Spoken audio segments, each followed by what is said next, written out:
Quand on dit aux gens qu'il n'y a rien de nouveau sous le soleil, ils pensent toujours que le monde commence avec eux. Sa Majesté Jean-Pierre Amourou-Blinga est actuellement en détention provisoire à la prison centrale de Yaoundé-Kondengi. Sa Majesté Jean-Pierre Amourou-Blinga, président du groupe L'Anecdote, pasteur de l'horreur, qui prêche l'évangile de peur et qui sème la terreur dans tout le Cameroun. Jean-Pierre Amourou-Blinga, le homme-loi des hommes-lois, capable de berner tout le monde et de cela couler douce avec l'argent du contribuable. Le homme-loi des hommes-lois a un goût exagéré pour les dons premium, les pétrous, bref, tout ce qui saoule, cher ou moins cher. De toutes les façons, il y a de l'argent, des recouvrements frauduleux, qui est tout le temps en train de subir des virements dans leur propre poche.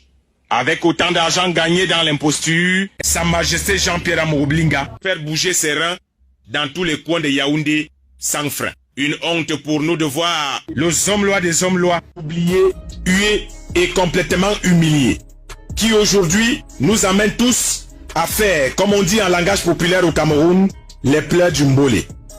Rémi Ngonombong vient de lui porter plainte pour mensonge, apologie du tribalisme. Sa Majesté Jean-Pierre Amourou-Blinga élève une fausse prière de notre Père qui ne produit aucun éclair.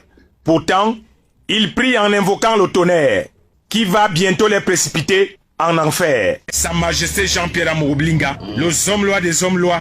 Voici donc un antéchrist des temps modernes qui se balade à Montéjouvence comme une malchance en pleine ambiance. Sa Majesté Jean-Pierre Amourou-Blinga, le homme-loi des hommes-lois. Miakabonala Jomtagabo. Traduction, vous avez l'habitude de faire ça et rien ne nous arrive. Mais cette fois, petit marteau a fini par casser gros caillou. Et aujourd'hui, comme on dit généralement dans les quartiers populaires au Cameroun, c'est les pleurs du Mbolé par... J'ai suivi, on demande aux influenceurs de parler. On demande aux artistes camerounais de parler. J'ai bien envie de demander, est-ce que vous ne savez pas que ce sont des lâches? Est-ce que vous ne savez pas que ce sont des gens qui ne pensent qu'à eux? Mais quand ils ont des problèmes, on doit prendre soin de leurs problèmes. On doit s'intéresser à ce qu'ils font.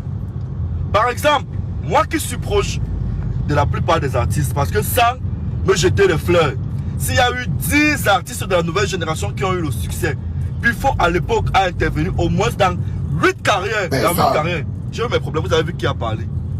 J'ai eu mes problèmes, vous avez vu comment tous sont restés muets. Tous sont restés muets. Mais j'ai envie de dire ceci. Martinez Zogo est mort. Je ne veux même pas dire est mort. On l'a tué. On a tué Martinez. Tout le monde sait qu'on l'a tué. Ce n'est pas comme s'il est mort du sida ou le choléra ou Ebola, machin, machin. Il a été assassiné. Et tout le monde a vu comment ce monsieur, ce père de famille, a été traité. On dit on a coupé la langue de quelqu'un. On a coupé le sexe de quelqu'un. On a torturé quelqu'un. Mais vous êtes là, influenceur. Vous avez de grosses pages. Mais quand il s'agit d'un problème national, international comme celui-ci, où on doit voir vraiment votre force de frappe, il s'agit d'un père de famille avant tout. Il s'agit de quelqu'un qui agissait pour la faveur du peuple. Martinez ne parlait pas pour lui. La preuve, il n'était pas très riche. Moi, je connais le grand frère à Yaoundé depuis des années. Martinez n'était pas très riche. C'est pas comme s'il faisait ça pour remplir son ventre, contrairement à beaucoup de journalistes ou d'animateurs qu'on sait pour qui, on sait ceux pour qui ils travaillent et qui sont dans les grosses voitures. Martinez avait une vie paisible. Il avait une vie simple. Mais regardez aujourd'hui, Martinez est décédé. Martinez qui passait son temps à faire la promotion. Je me rappelle très bien. Ce grand frère ne prenait pas l'argent pour faire la promotion des artistes. Quand tu venais à la radio le trouver, que ce soit à Amplitude FM où il travaillait ou d'autres chaînes, il te disait petit frère, je vais t'aider quand la musique était bonne.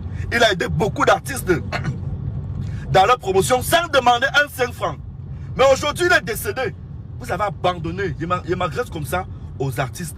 Vous avez abandonné le corps de Martinez aux journalistes. Vous avez abandonné sa justice aux journalistes. Pourquoi c'est seulement les journalistes qui réclament la justice de Martinez? Quand les artistes ont un problème, qui sont en premier? Ce sont les journalistes. Qui fait les grands reportages? Ce sont les journalistes. Dernièrement, Mr. Shine a eu un problème. Vous avez vu la toile se lever. Mr. Shine n'est pas un artiste extraordinaire. Il n'est pas un artiste extraordinaire. Dans ce pays, Blanche Mali ne vaut pas que... Elle n'est pas si extraordinaire que ça. Sa carrière ne vaut pas la carrière que Martinez Zogo a eue. Mais pour un petit vol de frigo, peut-être c'était même vrai qu'elle avait volé le frigo. On a vu comment tout le monde est sorti. C'était la débandade totale partout. Oh, libérez Blanche Mali, libérez Blanche Mali.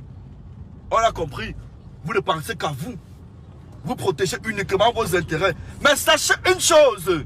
Sachez une chose. C'est le père de quelqu'un qu'on a tué. Demain, on pourra tuer votre père. Et regardez bien. Qui sont les plus malheureux au Cameroun? C'est les artistes. On passe tout le temps à cotiser. Vous n'allez jamais comprendre qu'on a cotisé pour un journaliste qui est malade. Non. Alors, je demande une fois de plus que ces artistes sortent comme une seule personne. On a vu la crise anglophone. C'est que vous ne savez pas. C'est que vous ne savez pas. Et ce que vous faites semblant de ne pas savoir en fait. C'est que la mort de Martinez s'y peut soulever. Ça peut créer une guerre comme les blagues. Ce que vous ne savez pas. Je pense que vous ne mesurez même pas l'ampleur des choses qui sont en train de se passer. Vous ne mesurez même pas l'ampleur. Vous voyez ça autrement. C'est normal, vous les artistes, la plupart de vous n'avez pas fréquenté. La plupart sont des sans diplôme. Ils n'ont aucun esprit d'analyse. Vous ne connaissez même pas ce que cette mort s'y peut causer. Regardez depuis 2 semaines comment c'est en train de secouer tout le pays. Le président de la République a déjà sorti au moins 2 communiqués. On a déjà sorti au moins il a signé au moins déjà 2 papiers officiels, 2 lettres officielles. Alors faites attention. Faites attention, il m'agresse aux artistes qui ne veulent pas parler là. Le président a parlé, ça veut dire que si vous parlez, vous avez la couverture du président. Mais si vous décidez de rester muet, sachez qu'un jour, soit vous, soit quelqu'un de votre famille, soit un proche, va finir comme Martinez est fini. Donc faites très attention. Faites très attention. La mort de Martinez concerne tout le monde. J'aime mal parce que je vois les gens se taire. J'aime mal parce que je vois les gens se taire. On sait que vous êtes hypocrite, que vous avez faim. Mais n'abusez pas. N'abusez pas carrément. Vous êtes en train d'abuser. Et moi j'aime mal. Parce que je me rappelle que j'ai eu mes problèmes. Les mêmes artistes que j'ai soutenus, personne n'est sorti. Et pourtant vous savez tous que j'ai été envoyé en prison illégalement, injustement. Pourquoi? Parce que je dénonçais toujours. Toujours parce que je dénonçais. Parce que je dénonçais. Donc, c'est quel pays de merde ça? Que dès que tu dis un truc qui est vrai, qui peut sauver la société, soit on te coffre, soit on t'intimide, soit on ferme ta bouche. Tuez-nous une fois, nous tous, non? Tuez-nous. Tuez-nous, nous tous. Parce que où je suis là, j'ai tout vu dans ma vie. J'ai vu la prison, frère. J'ai vu la prison. Il y a des gens qui, qui vont mourir sans jamais voir la prison. C'est un luxe pour moi. J'ai vu la prison. Donc, nos artistes mendiants là, ne pensez pas toujours à votre ventre. Ayez aussi un cœur. Vous êtes la vitrine de la société. On ne peut pas que dans un pays, tout le monde parle, vous ne parlez pas. Les influenceurs, ce bordel là. Les influenceurs, vous passez le temps à vous pavaner, mettre vos fesses, mettre vos photos de merde filtrées partout là. Et aujourd'hui, voilà quelqu'un qui est décédé, vous êtes là, vous continuez à balancer vos fesses tous les jours dans les avions, machin et tout. Arrêtez un peu. Arrêtez un peu. On vous parle d'un frère qui est décédé. On vous parle... Il y a mort d'homme. C'est une histoire de tous. C'est une histoire de tous. Ça concerne tout le monde. Pas seulement la famille de Martinez, pas seulement les journalistes. Mais arrêtez un peu, bande de cons. Ces artistes misérables. Regardez comment... Regardez à quoi ressemblent vos vies. Parce que vous êtes méchants. Oh, quel artiste camerounais? On compte. On compte. Vous avez vu comment les vrais artistes sont sortis, ils ont parlé. Les Dupont a parlé. Charlotte Dupont a parlé. Caresse Fautu a parlé. Mais vous là, qu'est-ce que vous faites? Qu'est-ce que vous faites? Regardez, vos carrés ne ressemblent plus à rien. C'est pour parce que vous êtes fort, hein. Vous êtes maudits. En tout cas, j'ai un direct spécial que j'annonce ce mercredi. Sur ma page Facebook Sans Filtre. Et je reviendrai sur tout ce qui s'est passé pour mon dossier. Parce que si les gens pensent qu'ils ont fermé ma bouche, ils n'ont pas fermé ma bouche. Je vais continuer à dénoncer. Bonjour les enfants, c'est papa. Bienvenue dans notre premier podcast de la journée les enfants. Bienvenue à la clinique. Bienvenue à la clinique. Là, vous voyez, c'est Robinson Pifo. Il est fâché. Ce que je peux vous dire après la vue de cette vidéo, c'est que si chaque Camerounais faisait un tour en prison, il apprendrait l'humanité. L'humanité. Ça, c'est la pifette. Hein? Ça, c'est le petit Robinson Pifo. Le gars qui... Un bon petit... Un de mes bons petits au pays. Un de mes bons petits au pays. Mais là, ce n'est plus le même. Vous voyez qu'il a changé. Vous voyez bien que la prison vous change un homme. Quand quelqu'un vous dit qu'il est sorti de prison, sachez qu'il était à l'université. Et qu'il y a 2 choses qui peuvent lui arriver. Soit il sort de là pire que lorsqu'il est entré, soit il sort de là étant une personne différente, plus humaine, parce que la prison t'apprend l'humanité. En prison, tu apprends l'humanité, c'est-à-dire que tu apprends le respect de l'être humain, parce que c'est l'endroit où on banalise le plus l'être humain. En prison, la nudité d'un homme n'a pas de valeur. C'est-à-dire que tu marches comme ça, là, l'autre marche sans caleçon, là, l'autre aussi couché là, le coco est de l'autre côté, personne ne dérange.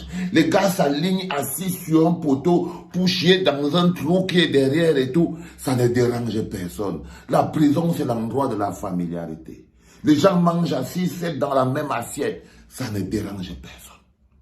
Et les gens sont obligés d'être solidaires. En prison, si tu ne t'occupes pas de ton voisin de mandat, que s'il tombe malade, tu appelles les gardiens, que gardien, les gardiens, pour qu'on vienne voir ton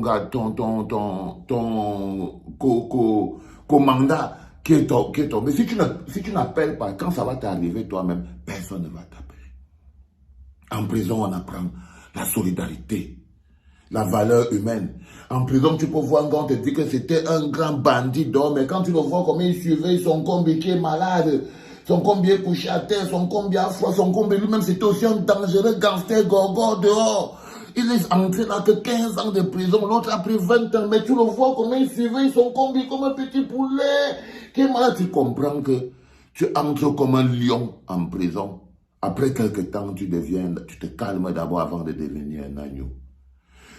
Regardez tous les riches qui sont en prison, les milliardaires de l'opération épervier. C'est les gens qui ont l'humanité. Quand ils commencent la vie, tu te demandes, mon frère, la vie, tu sais, c'est comme ça. Ça dit que là, ils ont les mots, ce monde des vanités. C'est vraiment, le gars était milliardaire. Il mangeait les mebara, les olangena, les kiki. Mais quand vous les voyez en prison aujourd'hui, ils ont appris l'humilité. Parce que la prison a ceci de particulier, c'est que ça tue d'abord l'arrogance. C'est pour ça que je disais par exemple à Piccolo que fais attention, on va te gifler très mal au cerveau si tu entres là-bas avec l'arrogance. Parce que la première chose que la prison enlève sur toi, c'est l'arrogance. C'est l'arrogance. C'est l'arrogance.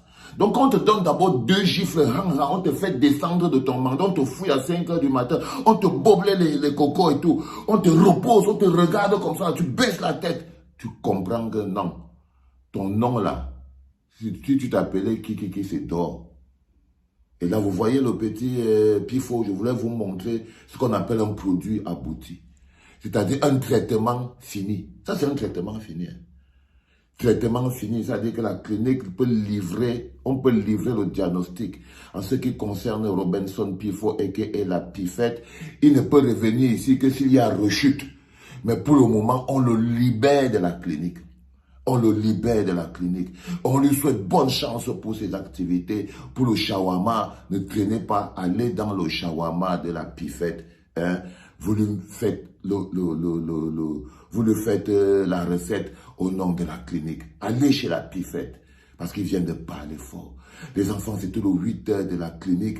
Un peu compliqué au démarrage. Mais c'est bon, on est parti. Portez-vous bien et surtout, allez travailler.